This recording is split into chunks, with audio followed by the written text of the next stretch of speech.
누군가 인생을 정의하면서 인생은 기다림이다 라는 말을 했습니다. 여러분 이 말에 동의하세요? 인생은 기다리는 것 같다. 생각해 보면 정말 맞는 말인 것 같습니다. 인생을 생각해 보면 기다림 속에 살아가요. 한 남자와 여자가 서로 사랑을 하게 되고, 그리고 결혼 날짜를 기다리고, 그리고 결혼을 해서는 또 아기를 갖기를 기다립니다. 그리고 나서 임신을 하고 아기가 태어날 날을 기다리다가 아기가 출산을 하면 그 다음부터는 아기가 또 잘 자라기를 기다리면서 살아가죠. 우리 하민이가 오늘도 저 뒤에 왔는데, 엄마가 임신을 했을 때는 빨리 낳고 싶고, 빨리 낳다 보니까 이제 안고 있으니까 팔이 얼마나 힘들어요. 그러면 뭐 하기를 원하고 있을까요? 기든지 걷든지 좀 내 손에서 좀 해방되면 좋겠다 이렇게 생각하지만, 사실 걷고 기면 더 큰일이 일어나는 것을 모르고 있습니다. 그러나 부모는 자녀가 뭐예요? 자라기를, 성장하기를 기다리고 있는 거죠. 또 학생들은 시험을 보고, 또 우리 청년들도 시험을 보고는 뭐를 기다려요? 합격을 기다리고 또 취업을 기다리고 있는 그러한 기다림 속에 또 인생은 살아가게 되는 거죠. 직장에 출근한 사람은 뭐를 기다려요? 퇴근 시간을 기다리고, 빨리 금요일 저녁이 오기를 기다리고, 또 휴가를 기다리면서 직장인들은 직장 생활을 하게 됩니다. 학생들은 학교에 가면 방학을 기다리고, 그렇게 기다림 속에 살아가고, 또 우리가 먹는 것도 마찬가지죠. 아무리 간단하게 먹어도 괜찮은 사발면도 몇 분은 기다려야 돼요? 3분은 기다려야 돼요. 생각해 보면 짧은 것 또한 다 뭐예요? 기다리면서 우리가 살아가게 되는 거죠. 요즘 대한민국 국민들이 제일 많이 기다리는 것이 있습니다. 그게 뭔지 아세요? 택배. 아주 저희 집도 보면 층층마다 얼마나 많은 택배들이 그 문 앞에 있는지 알 수 없습니다. 다 기다리죠. 주문해놓고 빨리 오기를 고대하면서 기다리고 있고, 또 지금 이 시간에도 설교가 막 시작했는데 빨리 끝나기를 기대하는 분이 한 3분 계신 것 같습니다. 사람마다 기다리는 것이 다른데요, 기다림에 공통적인 것이 있습니다. 기다림에는 희망이 있다는 거예요. 기다리는 사람들은 기대감을 갖고 있는 것. 기대하는 게 다 다르지만 기대하는 사람들에게는 희망이 있고, 기대하는 사람들에게는 기대하는 것이 있는 것을 우리가 볼 수가 있습니다. 작년 12월에 봉하마을에서 그 석탄을 캐내는 광부들이 매몰되는 사건들이 있었습니다. 그때에 열흘 가까이 지나면서도 불구하고 이 광부 2명이요, 그 캄캄한 곳에서 희망을 놓지 않고 계속해서 있을 수 있었던 이유는 뭐냐? 기대감이 있었기 때문이더라고요.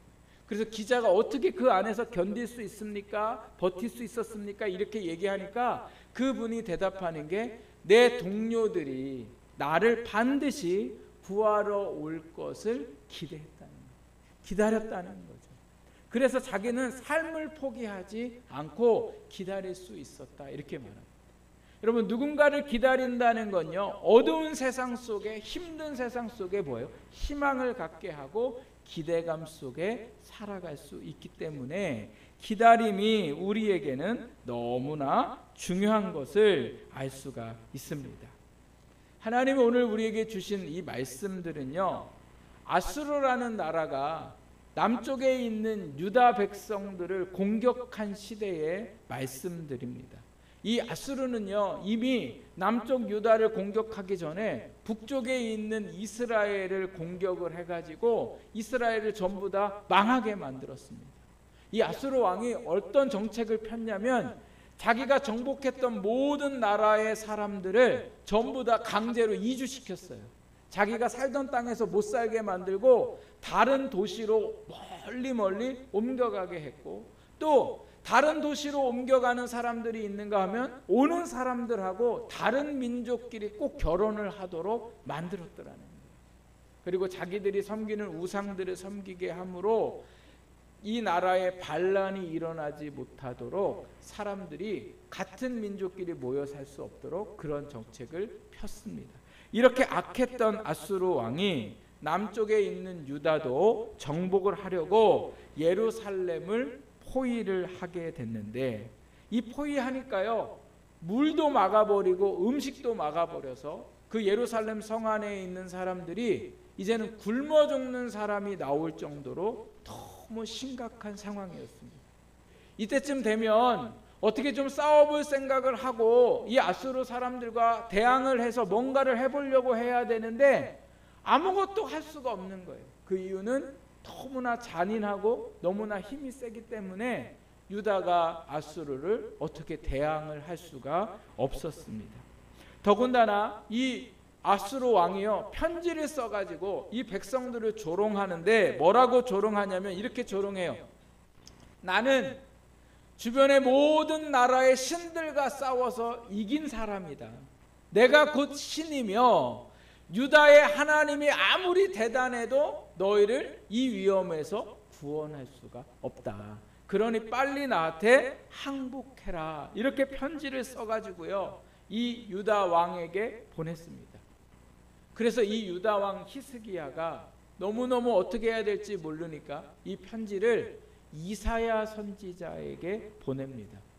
이사야 선지자에게 보내면서 이렇게 얘기해요. 환난과 능욕의 날이라 아기를 낳으려 하나 해산할 힘이 없다. 이렇게 고백을 합니다. 그러니까 너무 어려우니 어떻게 해야 되겠습니까 하고 왕이 이사야 선지자에게 이 편지를 보냈을 때에 백성들과 왕은 더 이상 기대할 것이 없었지만 오늘 이사야 선지자는 무엇을 기대하고 있습니까? 하나님께서 자기들 가운데 역사하기를 기대하고 있더라는 거죠. 그래서 1절 2절에 우리 이사야가 하나님 앞에 간절히 기대하면서 기도하고 있는 말씀을 우리 함께 읽어보겠습니다. 시작. 원하건대 주는 하늘을 가르고 강림하시고 주 앞에서 산들이 진동하기를 불이 섭을 사르며 물이 불을 끓임 같게 하사 주의 원수들이 주의 이름을 알게 하시며 이방 나라들로 주 앞에서 떨게 하옵소서. 아멘. 이사야 선지자는 이러지도 못하고 저러지도 못하고 소망이 없는 그러한 상황 가운데에 하나님 앞에 기도할 때 뭐라고 기도해요? 하나님, 하늘을 가르고 강림하십시오. 이 하늘을 가른다는 건요, 하늘을 열고 온다는 뜻인데 하나님이 빨리 오시기를 간절히 바라는 마음이고, 강림한다는 건 내려온다라는 뜻인데, 그래서 하나님이 자기들 가운데 위험하고 답답하고 어려운 현실 가운데에 오셔서 어떻게 하기를요? 산들이 주 앞에서 진동하기를. 이 산들은 적들을 의미합니다. 산은요, 경고하잖아요. 절대 움직일 것 같지 않은 이 아수르의 산들이 진동하기를, 두려워 떨기를. 그래서 하나님이 불이 되셔서 나무를 떼서 없애시는 것처럼, 물을 끓이는 것처럼 하나님이 불과 같이 강하게 역사해 달라고 하나님 앞에 간절히 기도하면서 하나님의 오시기를 기대하고 있는 것을 볼 수가 있습니다. 오늘 우리가 사는 현실도 유다 백성들이 겪고 있는 상황과 똑같습니다. 인생의 아수르에게 포위되어져 있고 공격당하고 있는 것이 우리의 인생이죠. 어떤 분들은 질병에 포위되어서 꼼짝달싹할 수가 없는 그러한 분들도 있습니다. 저도 목에 소리가 안 나와가지고 3년 동안 말을 못 해가지고요, 막 이렇게 글씨로 써가지고 수술을 해도 안 되고, 도대체 하나님이 왜 이렇게 하실까 하는 질병에 포위를 당해가지고요, 이러지도 못하고 저러지도 못하는 분들이 있고, 또 감기가 끊이지 않아서 아주 겨울만 되면 또 천식이 있는 분들도 마찬가지고, 여러 가지 혈관 질환이 있는 분들도 마찬가지고, 뭐예요? 질병에 포위돼서 살아가는 분들이 있고, 또 어떤 분들은 해야 할 일들과 또 지금 감당하는 일들이 너무 힘이 들어서 늘 인생의 문제 안에서 포위당하여 살아가는 분들도 계시고, 또 어떤 분들은 돈 때문에, 돈이라는 것에 공격당하고 계셔서 너무나 힘이 들고 어려운 상황 가운데 계시는 분도 계시고, 과거의 상처와 아픔을 통해서 헤어나오지 못하고 그 안에 갇혀서 살아가는 분들도 계시는 것을 볼 수가 있습니다. 그러다 보니 인생을 어디에 기다리거나 기대할 분도 없고, 기대할 사람도 없고, 기다릴 수 있는 그 어떤 것도 없어서 이러지도 못하고 저러지도 못하는 그러한 상황 가운데에 오늘 우리가 해야 할 일은 뭐예요? 세상에 어떤 사람도 기다릴 수 없고 기대할 수 없어도 우리의 하나님을 기다리며 기대하는 오늘 우리의 신앙이 되어야 할 줄 믿습니다. 왜냐하면 하나님은 어떤 분이세요? 오늘 이 이사야의 고백을 보면 산들을 떨게 하신다. 아무도 두려워하지 않고 아무도 무서워하지 않고 경고해서 내 삶을 무너뜨릴 것 같은 그 모든 것도 하나님이 뭐 하세요? 무너뜨리실 수 있기 때문에 그런 거죠. 여호수아 말씀을 보면 이스라엘 백성들이 가나안 땅을 건너서 처음 맞이하고 있는 게 바로 뭐예요? 여리고성이죠. 여리고성이 얼마나 견고한지, 어떤 나라에도 한 번도 무너진 적이 없었던 그 성이 어떻게 무너집니까? 이스라엘 백성들이 그 성을 매일 7바퀴씩 돌 때에 하나님께서 그 성이 뭐예요? 무너지게 하셨다는 거죠. 그러니까 아무리 견고해도 그 성을 무너뜨릴 수 있는 분은 누구밖에 없으세요? 하나님밖에 없으신 거죠. 그래서 이사야가 하나님을 기다리고 기대했듯이 오늘도 우리의 삶 속에 우리의 삶의 견고한 성들이, 오늘 우리의 삶에 견고하게 있는 아수르들을 무너뜨릴 분은 우리의 하나님이심을 우리가 믿고 기다리는 저와 여러분 되기를 주님의 이름으로 축복합니다. 그 왜 이사야가 기다리고 있을까? 오늘 이 말씀에 보면요, 이사야가 이 망할 수밖에 없는 이 상황들 중에 하나님을 기다리고 있었던 이유가 있습니다. 근데 여러분, 이 유다가 이렇게 아수르에게 멸망을 당할 것 같은 위기가 있었지만 사실은 아수르에게 멸망당하지 않아요. 누구에게 멸망당하냐면 바벨론 나라에 멸망을 당하는데, 이렇게 대단했던 아수르가요, 결국은 시간이 지나고 나서 하나님이 그들 가운데에 역사를 하셔가지고 아수르 왕이 물러나는데, 열왕기하 말씀을 보면 하나님께서 그 아수르 마음에 두려운 마음을 주셨다, 이렇게 말씀하고 있어요. 어떤 마음을 주셨는지는 정확하게 말씀하고 있지 않은데 무슨 마음을 줬냐면 두려운 마음을 줬다는 거예요. 그 전까지는 어떤 왕도 어떤 신들도 두려워하지 않고 어떤 나라도 두려워하지 않았던 이 아수르 왕 마음에 하나님이 두려운 마음을 주니까요, 스스로 유다를 공격하는 것을 멈추고 자기 나라로 돌아가고, 그리고 나라에 돌아가서는 자기 부하에게 죽임을 당하는 사건이 일어나게 됩니다. 여러분, 사람의 마음은 참 이상한 게요, 오늘 괜찮을 것 같아요. 오늘 지금 괜찮은 것 같아요. 그런데 누가 뭐라고 얘기했던 거, 또 혹은 누가 어떤 일들을 당하면요, 그 마음이 한순간에 다 뭐예요? 무너져 버립니다. 그러니까 하나님이 그 대단했던 이 아수르 왕 마음에 어떤 마음을 주세요? 두려운 마음을 주셨더라는 거죠. 그래서 이사야가 하나님을 기다렸던 이유는 뭐냐? 하나님께서 그 땅에 역사하시는 하나님이시기 때문에 그래요. 백성들을 버리지 않으시는 하나님이심을 이 이사야가 믿었기 때문에 그런 거죠. 그래서 하나님을 이 어려움 중에도 기다릴 수 있었고, 그리고 기다렸을 때 하나님께서 이 아수르 왕을 물러가게 하시는 역사가 일어나게 되었더라. 이 이후에 이제 나중에 이 유다가요, 바벨론에게 멸망을 당할 때에 하나님이 예레미야 선지자를 통해서 바벨론에게 항복하라고 하세요. 그러면 항복하고 나면 70년이 지나고 나서 너희를 다시 회복시켜 줄 거다, 이렇게 말씀을 하나님이 하셨는데, 이때에는 유다 백성들이 바벨론에게 항복하라는 예레미야 하나님의 말씀을 듣지 않고 뭐를 의지하냐면 애굽의 왕을 의지해요. 그래서 애굽 왕이 자기들을 구원해 주기를 기다리지만 결국은 어떻게 되냐면 애굽 왕조차 바벨론 왕에게 패해서 유다를 도와줄 수가 없더라는 거죠. 그러니까 이사야는 유다를 지켜주고 유다를 구원해 줄 분이 하나님이심을 알았습니다.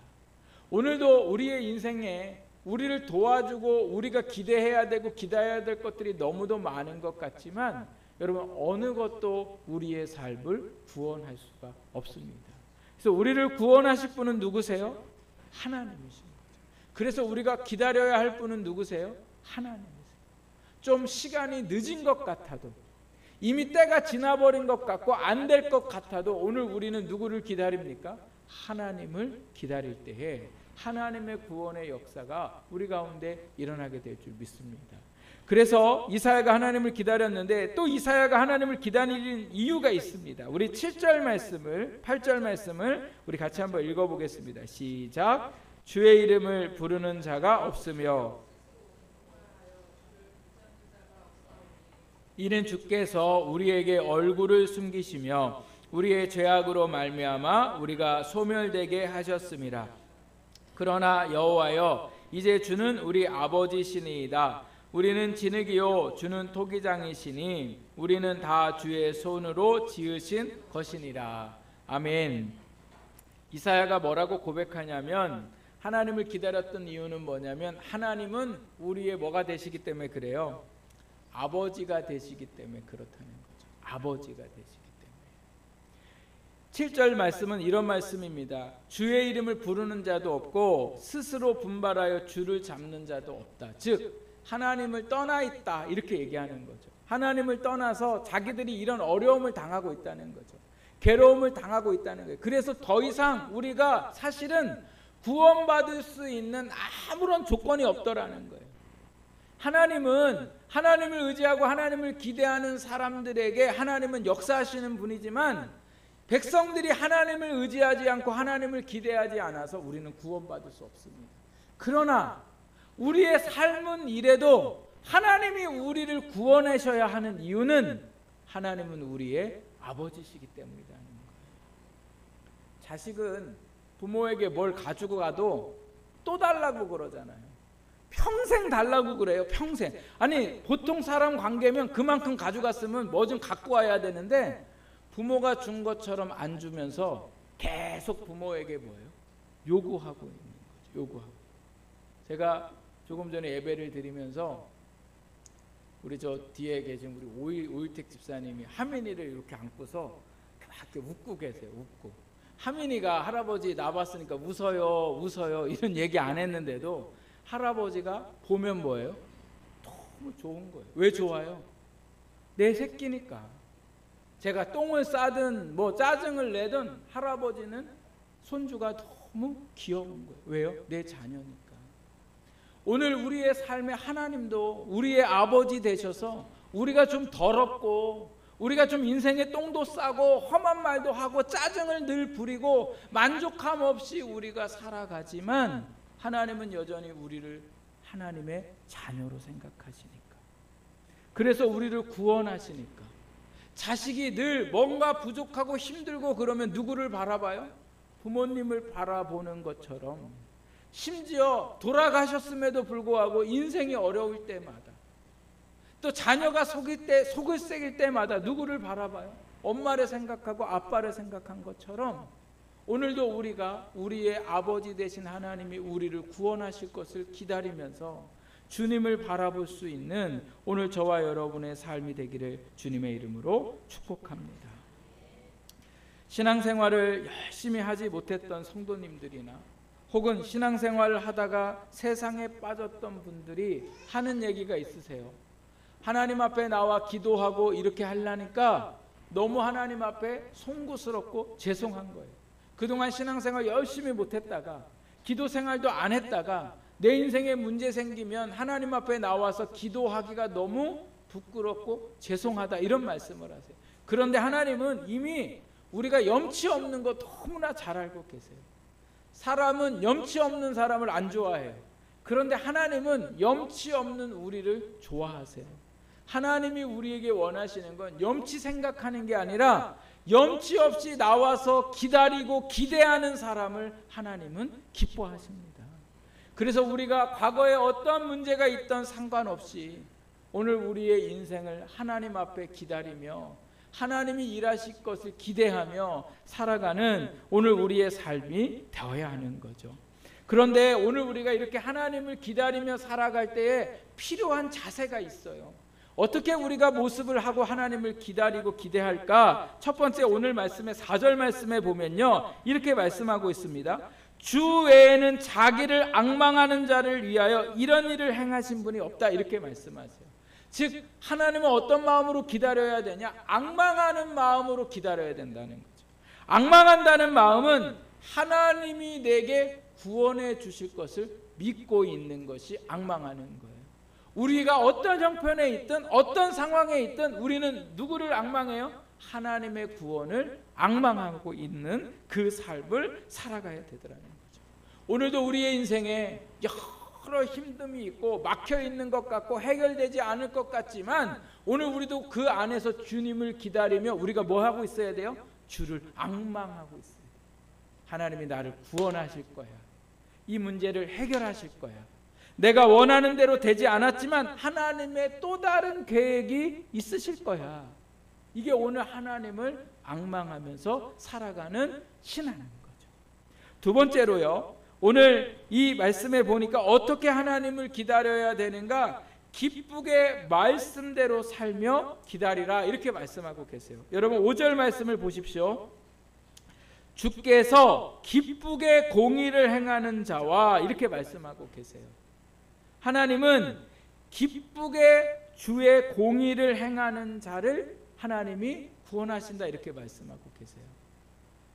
기쁘게 공의를 행하는 건요, 기쁜 마음으로 하나님의 말씀대로 살아가는 거예요. 여러분 하나님의 말씀대로 살아가는 거 기쁘세요? 아니면 힘드세요? 솔직히 기쁠 때도 있지만 힘들 때가 더 많잖아요. 얼마나 힘들어요. 와서 청소도 해야 되지. 직분 맡아서 또 막 예배도 나오기 싫은데 직분 맡았으니까 나오라 하니까 나와야 되지. 여러 가지 힘들고 어려운 상황들 속에 우리가 믿음을 지킨다는 게 얼마나 힘든 일인지 모릅니다. 그럼에도 불구하고 오늘 그것을 오늘 우리가 어떻게 여기라는 거예요? 기쁨으로 여기라는 거예요. 사도 바울은 자기가 하나님의 일들을 감당하는데 내가 예수 그리스도의 고난에 동참한다, 이렇게 얘기하고 있거든요. 그러니까 우리가 예수를 믿음으로 직분이나 교회 일들이나 아니면 회사에서 직장에서 가정에서 예수 믿는 일들로 인하여 어려움을 당하는 것을 오늘 우리는 뭘로 여겨요? 기쁨으로 여겨야 된다는 거예요. 안 힘들게 해주세요가 아니라 하나님 이 힘든조차도 내가 뭐를요? 기쁨으로 여겨야 된다. 왜 여러분 기쁨으로 여겨야 됩니까? 우리에게 맡겨주신 그 모든 일들이 하나님을 위함이 아니라 나를 위함이기 때문에 그렇습니다. 내가 하나님 앞에 헌신하고 내가 믿음으로 살아갈 때에 그 일들로 통하여 하나님이 우리 가운데에 놀라운 일들을 이루시기 때문에 그런 거죠. 그러니까 오늘도 우리가 하나님 앞에 헌신할 일이 있거나 교회에 할 일이 있거나 아니면 내가 직장에서 우리 가정에서 내 신앙을 지켜가는 것이 지금은 힘이 드는 일이지만 우리가 그렇게 믿음으로 기쁘게 살아갈 때에 하나님이 그 일들을 통하여 우리에게 뭐예요? 복을 주시더라는 거예요. 힘듦이 고난이 우리에게 복이다라고 말씀하시는 이 말씀들이 결코 우리에게 거짓이 아니더라는 거죠. 그러므로 오늘 우리 안에 어떤 일들이 있든 우리가 그 일들을 뭐예요? 기쁨으로 맞이해야 할 줄 믿습니다. 그래서 내가 내 물질도 내 시간도 아까워하지 아니하고 주의 교회를 위하여 또 우리가 다른 사람을 섬기는 데 있어서 그것이 오늘도 우리에게 기쁨 되기를 주님의 이름으로 축복합니다. 세 번째로 오늘 말씀해 보니까요, 주님을 어떻게 기다려야 하는가? 오늘 그 다음에 5절 아까 읽었던 그 다음 보십시오. 주의 길에서 주를 기억하는 자를 선대하신다, 이렇게 말씀하세요. 선대하신다는 거죠. 하나님이 늘 그 삶에 역사하신다는 말씀인데 또 누구에게요? 주의 길에서 주를 기억하는 것. 여러분 주의 길을 간다는 건 뭐예요? 하나님의 백성으로 살아간다는 거죠. 오늘 우리가 주의 길을 간다는 건 뭐예요? 그리스도인이 되었다는 거죠. 우리는 그리스도인이 되었잖아요. 내가 원하든 원치 않든 주님이 우리를 부르셔서 구원을 받게 하시고 이제는 우리가 그리스도인으로 살아가잖아요. 이 살아가는 길에서 누구를 기억해요? 주를 기억하는 거죠. 그런데 여러분, 이 말씀이 되게 당연한 말씀 같지 않아요? 그리스도인이면 그리스도를 기억하고 살아가는데 여러분, 현실이 그러냐는 거죠. 우리가 예수를 믿는데 예수님을 기억하고 있습니까? 어려운 일을 만났을 때 예수님을 기억하십니까? 내가 예수 믿는 일들로 인하여 오해받고 핍박을 받을 때에 십자가에 달리신 예수님을 기억하냐는 거예요. 믿음으로 내가 살다가 어렵고 괴로울 때에 내가 주님을 기억하는 게 아니라 오히려 뭐를 기억해요? 세상을 기억하죠.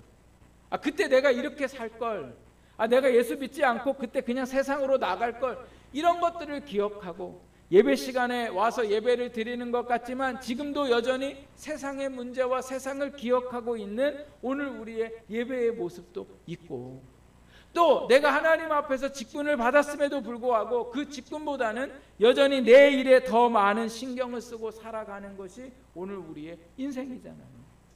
주일이면 주의 날을 기억하고 주님 앞에 나가와야 되는데 주일인데도 불구하고 주님을 기억하지 않고 세상에 앉아있고, 예배 시간에 우리가 하나님 앞에 예배 드리러 나와야 함에도 불구하고 그 예배 시간에 뭐를요? 테레비를 기억하고 세상을 기억하고 내 평안함을 기억하면서 우리가 살잖아요. 그러니까 뭐라고 말씀하세요? 주의 길에서 누구를 기억해야 된다는 거예요? 주를 기억해야 돼요. 믿지 않는 자들과 회식의 자리에서 우리가 누구를 기억해요? 주를 기억해야죠. 내가 하나님의 사람입니다. 내가 돈 앞에서, 내가 어떤 거짓 앞에서 우리를 무엇을 기억해야 돼요? 주를 기억해요. 그런데 결정적인 순간에 주님을 기억하는 게 아니라 돈을 기억하고 세상의 즐거움을 기억하고 내가 가까운 사람들의 관계를 기억함으로 주를 기억하지 못하고 다 세상으로 빠져가며 살아가고 있는 것이 오늘 우리의 모습이더라는 거죠. 그래서 여러분, 우리가 주님 오심을 기다리며 오늘 우리가 어떻게 살아갑니까? 주를 기억하며 살아갑니다. 기억한다는 건 우리에게 맡겨주신 최선의 삶을 살고자 하는 마음이고 헌신하고자 하는 마음이고 어떠한 것보다 소중히 생각하고 내게 맡겨진 일들을 감당하는 데 있어서 기도도 우리가 대표 기도할 때 잘 준비하면서 또 우리가 찬양대로 또 안내로 또 봉사로 청소로 여러 우리가 하나님 앞에 헌신할 때에 주를 기억한다는 건 뭐예요? 내 최고의 것으로 하나님 앞에 내 시간과 내 모든 것들을 하나님 앞에 드리고자 하는 마음으로 살아가는 것, 그게 바로 뭐예요? 주를 기억한다는 거죠. 그러한 기억하는 자들에게 하나님이 어떻게 하신대요? 선대하시겠다. 우리를 선하게 대해 주시겠다는 거예요. 여러분, 하나님이 우리를 선하게 대해 주시면 얼마나 감사합니까? 아브라함이 하나님의 말씀 듣지 않고 기근을 만나서 애굽 땅에 갔을 때에 아내를 빼앗기는 수모를 당하고 어려움을 당할 때에 하나님께서 아브라함을 어떻게 하셨어요? 선대하셔서 그 부인을 다시금 되찾을 수 있도록 하나님이 역사하셨던 것처럼 오늘도 우리가 주님을 기억하며 살아가는 저와 여러분의 삶이 되기를 주님의 이름으로 축복합니다. 저희 말씀 상경책의 끝에 나오는 요한계시록, 이 요한계시록은 당시에 예수 믿는 사람들이 얼마나 많은 핍박을 받고, 그리고 이 요한계시록을 쓴 요한은 예수 믿는 이유 때문에 반모섬이라는 곳에 뭐라고 하는 거죠? 요양이 아니라 귀향을 보는 거예요. 그래서 그 섬에 가서 하나님의 말씀을 받게 되는데, 이 당시에 로마가 예수 믿는 사람들을 얼마나 핍박을 했는지 예수를 못 믿게 하려고요, 엄마와 자녀를 데려다 놓고 자녀를 큰 솥에다가 기름을 끓여가지고 위협해요. 너 예수 부인하지 않으면 네 자녀를 이 솥에다가 넣겠다. 그렇게 위협을 하는 그 순간에도 이 엄마가 믿음을 지켜요.